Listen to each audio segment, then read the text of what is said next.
माता वैष्णो देवी को प्रणाम, बाबा भैरवनाथ को प्रणाम, भादवा माता को प्रणाम। आइए, यशोधन ज्ञान सागर चैनल आपका स्वागत करता है।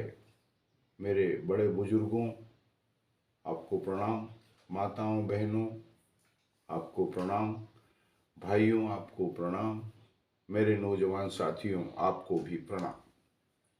पटल पर आज मैं कन्या राशि, आठवां भाव, गुरु क्या फल देगा 21 अप्रैल 2023 से 21 मई 2024 तक, जो आ रहा है 21 अप्रैल 2023 उससे लेकर के 21 मई 2024, 13 महीने गुरु क्या फल देगा। साथ में मैंने कोशिश करी है कि शनि जिस घर में बैठा होता है और लग्न राशि से, जन्म राशि से, नाम राशि से उसका कौन सा पाया बनता है, उस पर भी मैं इस पटल पर आपके सामने जानकारी लेकर के उपस्थित हुआ हूँ। तो आइए मैं अब आगे बढ़ता हूँ, पटल पर आपको ले चलता हूँ और कुंडली का विश्लेषण 21 अप्रैल 2023 से 21 मई 2024 तक का आपको 13 महीने का पूरा फल मैं बताने जा रहा हूँ। वीडियो का प्रारंभ होने का समय शुरू करता हूँ। अब मैं आपसे निवेदन ये करता हूँ कि आप इस वीडियो को सब्सक्राइब करें, पास में बेल आइकन घंटी को अवश्य दबाएं और लाइक करें, शेयर करें, अपने इष्ट मित्रों तक इसको अवश्य पहुंचाएं। तो यह वीडियो बहुत खास है, चमत्कारी है, साथ में पाया भी चल रहा है, गुरु भी चल रहे हैं। कैसी दशा आपकी चलेगी 13 महीने, इस संबंध में मैं आपको पूरी जानकारी विस्तार से बताने जा रहा हूँ। तो चलिए आइए शुरू करते हैं। यह कन्या राशि का ग्रह गोचर फल है, नाम राशि का ग्रह गोचर फल है, यह लग्न राशि का ग्रह गोचर फल। यहाँ से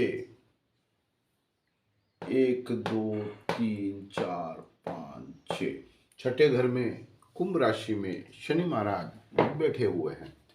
तो ये छठा घर है, कन्या राशि है, सारणी आपके सामने है। इसमें लिखा है अपनी राशि से शनि ग्रह जिस राशि में बैठा उसकी गिनती से ऊपर पाया बनता है। ये पाया सारणी बना रखी है। अब 6 नंबर मैंने गिने हैं आपके सामने। तो 1 2 3 4 5 6, ये शनि छठे घर में कुंभ राशि में 21 अप्रैल 2023 को ये जनवरी महीने में आ गए हैं और 21 अप्रैल 2023 को गुरु मीन से मेष में आ जाएंगे। तो मेरा ये कहना है कि 17 जनवरी 2023 को जब शनि महाराज मीन राशि से कुंभ राशि में आए तो इनका पाया बदल गया। तो वह पाया कन्या राशि के लिए छठे नंबर पे आता है, तो वह सोने का पाया बनता है। ऐसा शास्त्रों में लिखा है, जो मैं आपको बता रहा हूँ। अब आप ये कहेंगे कि सोने का पाया तो बता दिया, लेकिन इसका मतलब क्या हुआ? तो इसका मतलब ये होता है कि जो सोने का पाया बनता है तो वह हानि के प्रभाव में रहता है। देखिए, सोना मिलता है तो खुशी होती है, सोना गुमता है तो दुख होता है। तो इसी तरीके से सोने के पाए में आपका समय चल रहा है और यह समय 2.5 वर्ष तक चलेगा। तो अब हानि लाभ होते रहेंगे, दूसरे ग्रह भी जोर मारेंगे। सोने का पाया है, हानि का घर है, सोने का पाया हानि देता है। तो आपको सावधानी ये रखना पड़ेगी कि मैं आपको बाद में वीडियो के अंत में उपाय जो बताऊंगा, उन उपाय को आप विशेष तौर पर निरंतरता करते रहेंगे तो आपको हानि की बजाय लाभ मिलता रहेगा। ये इसका प्रकार और योजन बनता है। अब होता क्या है, सोने का पाया हानि का कारक, चांदी का पाया लाभ का कारक, तांबे का पाया सामान्य कारक और लोहे का पाया अनिष्ट कारक। तो अब सोना गुम जाता है तो समझ लो कि आपका समय खराब आ गया। और सोना एक ऐसा आभूषण है जो आदमी पहनने के बाद में उसके अंदर अहम आ जाता है। तो इसलिए सोने का पाया शुभ नहीं, हानि का कारक होता है, हानि देता है। तो अब उपाय मैं आपको बाद में बताऊंगा। अभी मैं आपको गुरु 8वें स्थान पर चल रहे हैं, वो कैसे चल रहे हैं कन्या राशि में, ये आपको मैं बताने जा रहा हूँ। 21 अप्रैल 2023 से 21 मई 2024 तक 13 महीने गुरु आपकी राशि में रहेंगे। 8वें नंबर की राशि में हैं। 8वां गुरु आपके लिए क्या फल देगा ये आपको मैं बताता हूँ। चलिए देखते हैं। यदि मेष का गुरु, अब मेष राशि में गुरु बैठे हुए हैं जो आपको पटल पर दिख रहे हैं, ये गुरु मेष का गुरु ये कन्या राशि है। तो यदि मेष का गुरु आठवां मृत्यु का स्थान है, मित्र मंगल की राशि में बैठा है, लेकिन स्थान कौन सा है, मृत्यु का स्थान है। अब मंगल की राशि में बैठा है तो स्त्री स्थान में दुख के कारण प्राप्त करेगा। स्त्री को पीड़ा हो सकती है, कन्या राशि से 8वां, स्त्री को पीड़ा हो सकती है, स्त्री बीमार हो सकती है और रोजगार के मार्ग में बड़ी कठिनाइयां रहेगी। आपके रोजगार के मार्ग में भी बड़ी कठिनाइयां रहेगी। मातृ स्थान में सुख संबंधों में विशेष कमी रहेगी। माता से भी आपको सुख नहीं मिलेगा, अर्थात ग्रस्त के मार्ग में बड़ी दिक्कतों से कामयाबी प्राप्त करेंगे। समझ में आ रही है आपके मैं क्या बोल रहा हूँ? मैं ये बोल रहा हूँ कि बड़ी ही कठिनाइयाँ आपको झेलना पड़ेगी और ग्रस्त में आपको दिक्कतों का सामना करना पड़ेगा। संबंध से ग्रस्त स्त्री तथा रोजगार में सुख का साधन पावेगा, लेकिन दूसरे स्थान के संबंध से, अब ये दूसरा स्थान क्या बताता है सुनिए आप, कामयाबी प्राप्त करेगा तथा दूसरे स्थान के संबंध से ग्रस्त का जीवन थोड़ा लाभप्रद रहेगा। ये तुला का दूसरा स्थान आ गया, इस कारण से आपको लाभ का स्थान मिलेगा और खर्च अधिक करवाएगा, इसलिए खर्चा खूब करेंगे।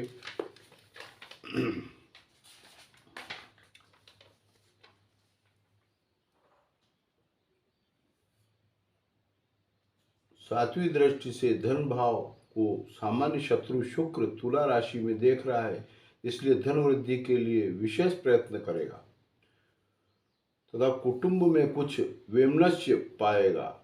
नौवीं दृष्टि से सुख भवन एवं मातृ स्थान को स्वयं अपनी धन राशि में स्व क्षेत्र को देख रहा है, इसलिए कुछ देर और दिक्कतों से घरेलू सुख के साधन एवं मकान आदि का सुख प्राप्त करेगा। आठवां गुरु बड़ी परेशानियां, मैंने पहले भी बताया, चौथा आठवां कोई भी ग्रह होता है तो अनिष्ट होता है। तो मेरा ये कहना है कि आपका 8वां गुरु है तो आप सावधान रहें। आपकी पत्नी बीमारी आ सकती है, आपकी माता को परेशानी आ सकती है, परिवार में दिक्कतों का सामना करना पड़ सकता है, खर्चा हो सकता है और नाना प्रकार के खर्चों से आपको परेशानियां बढ़ सकती है कन्या राशि के जातक। तो मेरा ये कहना है कि आप थोड़े सावधान रहें, सतर्क रहें और परिवार के प्रति लापरवाही बिल्कुल न बरतें और गुरुवार का व्रत आप शुरू कर दें। आप गुरुवार का व्रत शुरू करेंगे तो आपको गुरु महाराज 13 महीने तक शांति से आपका कामकाज आपको करने देंगे।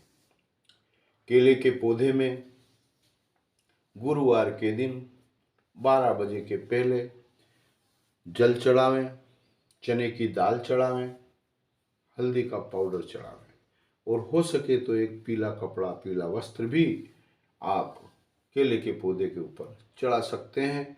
केले के पौधे में भगवान विष्णु का वास होता है, भगवान श्री सत्यनारायण भगवान का वास होता है केले के पौधे में। तो आप उनकी सेवा करें, गुरु जी की सेवा करें, गुरुजनों को दान दक्षिणा दें और किसी मंदिर में अगर गुरु महाराज की मूर्ति है तो वहाँ अपनी श्रद्धा अनुसार चने की दाल गुरुवार के दिन उनके चरणों में समर्पण करें और गुरु की आराधना सदा करते रहें और गुरु महाराज से विनती करते रहें, गुरु महाराज कृपा हमारे ऊपर बनाए रखना। ओम बृहस्पतये नमः का जाप करें, ओम गूम गम गुरुवे नमः का जाप करें, ओम और कुछ नहीं करे तो ओम गुरुदेवाय नमः ये भी आप बोल सकते हैं, जाप कर सकते हैं। गुरु का जाप अवश्य करें। 13 महीने आपको निकालना है। इधर सोने का पाया है और इधर गुरु महाराज 8वें। तो आप कन्या राशि वालों को बड़ी परेशानी 21 अप्रैल 2023 से 21 मई 2024 तक रह सकती है। आप उपाय करते रहें, आप उपाय करते रहेंगे तो आपको निश्चित ही सफलता प्राप्त होगी। और मेरा ये कहना है कि अभी से ही आप श्री सूक्तम का पाठ शुरू कर दें। यह पाठ दशा माता से प्रारंभ कर दें। दशा माता अभी आ रही है, होली के बाद में दशा माता है। दशा माता से श्री सूक्तम का पाठ करें, कनकधारा स्तोत्र का पाठ करें। देखो होता क्या है कि सोने का पाया है और कनकधारा स्तोत्र का जब आप पाठ करेंगे तो कनकधारा भी सोना है, तो सोना जो आपको तकलीफ दे रहा है सोने के पाए से, तो कनकधारा स्तोत्र का पाठ करेंगे तो वह सोने का पाया आपके लिए लाभप्रद बन जाएगा। यह कनकधारा स्तोत्र का मतलब, कनक मने सोना और कनक मने सोने का पाया। कुंभ राशि में सोने का पाया है और कनक धारा का पाठ अगर आप करेंगे तो आपको सोने के हानि से लाभ मिलने लग जाएगा। तो कनकधारा स्तोत्र का पाठ करें और साथ में ऋण मोचन का पाठ भी करें। यह पुस्तक बाजार में मिलती है, श्री सूक्तम, श्री कनकधारा स्तोत्रम और ऋण मोचन, तीनों उसमें लिखा रहता है। तीनों पाठ शुरू कर दें, दशा माता से शुरू करें। तो 21 अप्रैल 2023 से 21 मई 2024 तक गुरु महाराज 8वें आ रहे हैं। जो आप कनकधारा का श्री सूक्तम का पाठ करेंगे तो श्री हरि विष्णु आपसे प्रसन्न होंगे और आप केले के पौधे में जल चढ़ाएंगे, हल्दी पाउडर चढ़ाएंगे, चने की दाल चढ़ाएंगे तो श्री हरि विष्णु की पत्नी माता लक्ष्मी जी है और लक्ष्मी जी का आपने दशा माता से ही आगमन शुरू कर दिया तो 13 महीने आपकी चांदी ही सोना चांदी में बदल जाएगा। सोने का पाया अनिष्ट जो है वो सोना ही सोना घर के अंदर भर देगा, क्योंकि आपने श्री सूक्तम पढ़ा, कनकधारा स्तोत्र पढ़ा और ऋण मोचन पढ़ा। तो अब सोने श्री सूक्तम पढ़ा तो विष्णु भगवान प्रसन्न हो गए, कनकधारा स्तोत्र पढ़ा तो सोने का पाया अनिष्टता खत्म हो जाएगा और कनकधारा स्तोत्र से सोना आपके घर में आने लग जाएगा। निरंतरता इस कार्य को करें और अपने जीवन को आगे बढ़ाएं और अनिष्ट ग्रह को शांत करने के यही उपाय हैं जो शास्त्रों में लिखे हैं, जो बताए जाते हैं, उनको आप करें और आगे बढ़ें और श्रद्धा और विश्वास से करें। श्रद्धा विश्वास जरूरी है। देखो अनिष्ट ग्रह आते हैं तो इसमें आदमी किसी भी पूजा पाठ को करते करते विचलित हो जाता है।